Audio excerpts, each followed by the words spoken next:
एक समस्या या एक कुप्रथा ठीक हो सके और लोगों को ऊपर लाया जा सके। उन लोगों को जो पिछड़े हैं, अनपढ़ हैं, गरीब हैं, दलित हैं, या उनको छोटी जातियों में संबोधन किया गया है।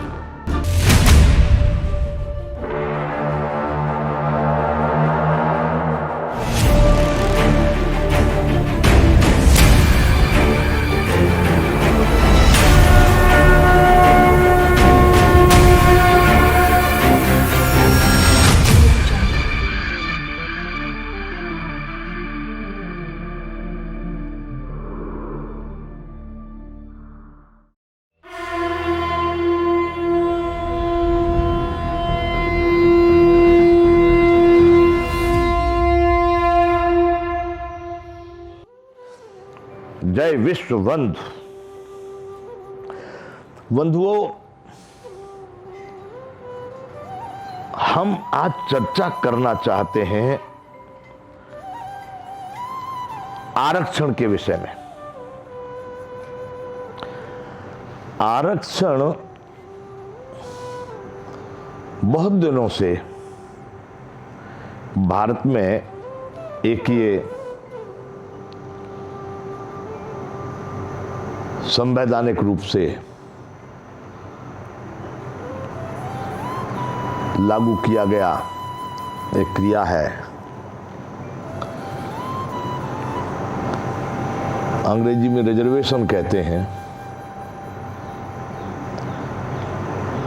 और हिंदी में आरक्षण।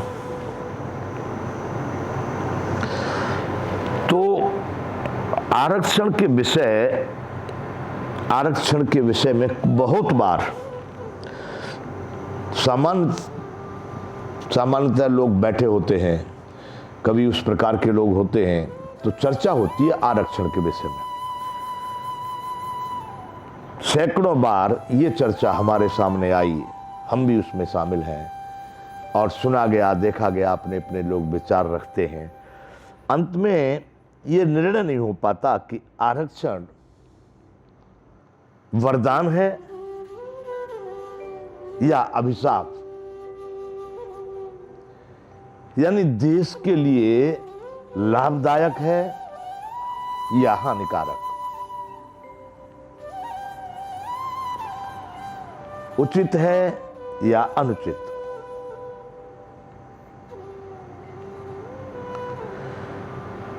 तो इस असमंजस के बीच में मैं अब अपना व्यक्तिगत अभिप्राय आपके सामने रख रहा हूं। मैं क्या समझ रहा हूं इसमें, मेरा विचार आरक्षण पर क्या है और इसमें आपका विचार मैं जानना चाहूंगा। इसलिए मैं आरक्षण के विषय में चर्चा कर रहा हूं, बोल रहा हूं, आपसे बात करना चाहता हूं। सबसे पहले मैं जानना चाहता हूं कि आरक्षण है क्या, और जो मैं जानना चाहता हूं वो मैं बता रहा हूं। मैं जानता हूं जो आरक्षण क्या है।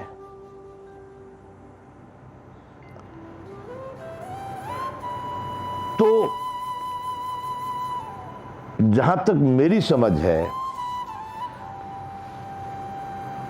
न तो मैंने इसके विषय में संविधान को पढ़ा और ना ही कोई राजनीतिज्ञ या संवैधानिक जो विद्वान हैं वो, या किसी से ऐसी मेरी कोई चर्चा नहीं हुई। पर ये तो एक साधारण बात है, इसलिए मैं अपनी चर्चा यहाँ अपनी बात कर रहा हूँ कि मेरे विचार से आरक्षण एक संवैधानिक प्रक्रिया है, एक कानून है, विधि विधान है, विधि है।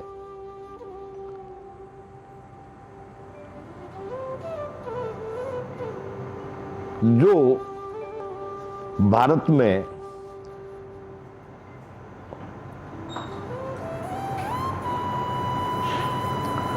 लोगों को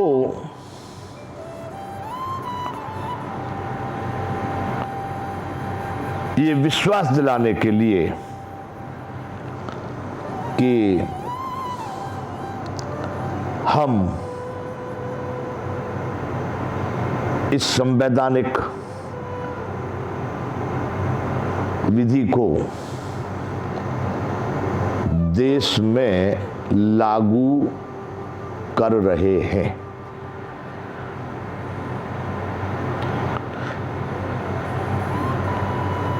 मूल बात ये कि जहां तक समझा जाए तो सीधी बात कि एक संवैधानिक विधि है, कानून है जो देश में आज पूरे भारत में लागू है। अब हम दूसरा विचार आता है कि आरक्षण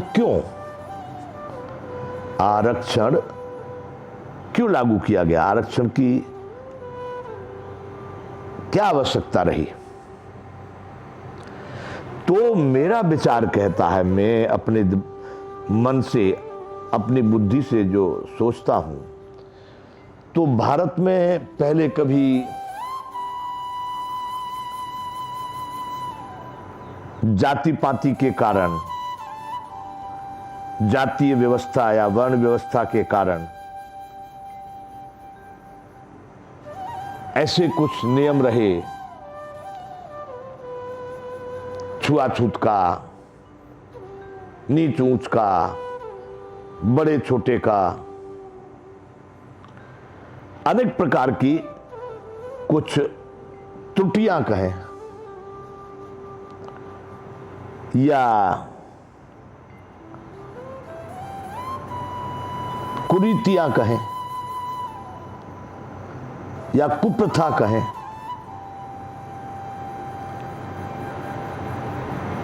या उस समय के अनुसार में प्रथा कहें, जिनके कारण सामाजिक असमानता ऐसी हुई कि कोई बहुत ऊपर गया और कोई बहुत नीचे रह गया, कोई बीच में लटका रहा तो कोई इधर उधर को भटकता रहा। आर्थिक और सामाजिक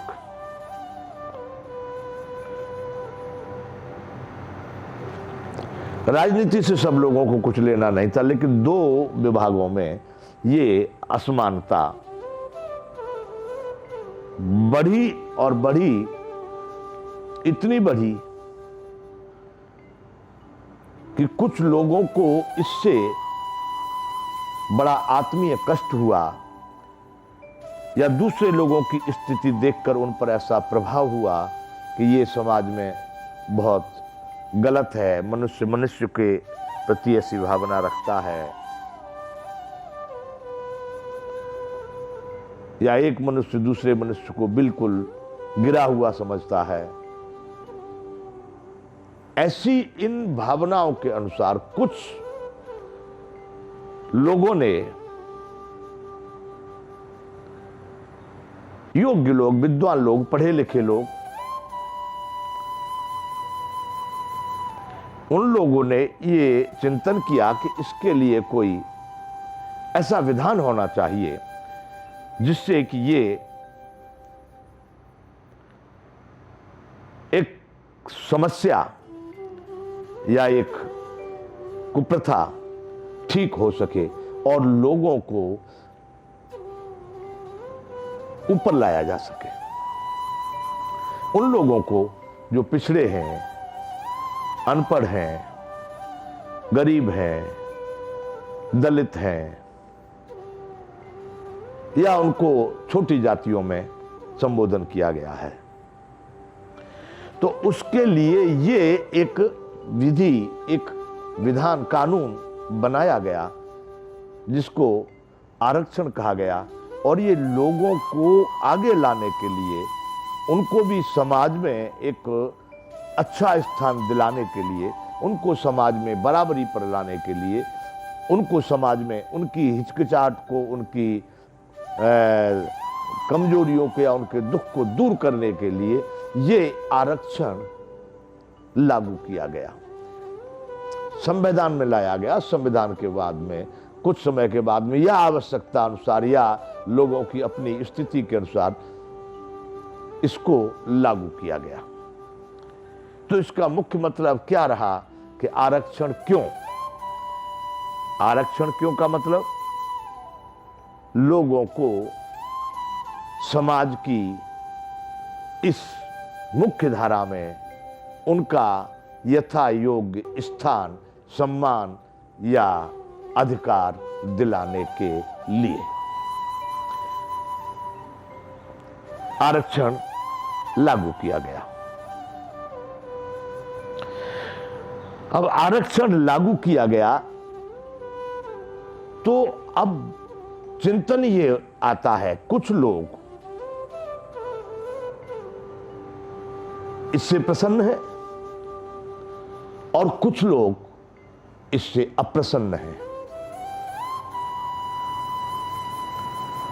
कुछ लोग सहजता का अनुभव करते तो कुछ परेशानियों का अनुभव करते हैं।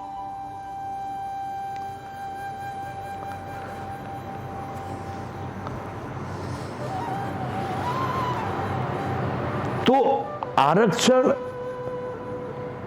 क्या है, आरक्षण क्यों लाया गया? अब हम सोचते हैं कि आरक्षण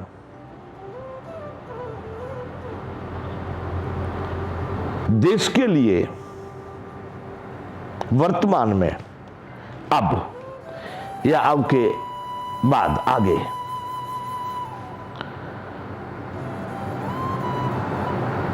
उचित या अनुचित, आवश्यक या अनावश्यक, होना चाहिए कि नहीं होना चाहिए, लाभदायक है या हानिकारक, इस विषय पर हम चिंतन करने के लिए अब ये आरक्षण का हम चिंतन कर रहे हैं, आरक्षण के विषय का चिंतन कर रहे हैं। तो बंधुओं, हम अब आरक्षण पर आगे चर्चा करेंगे बाद में। आज यहीं पर विराम करते हैं। जय विश्व बंधु।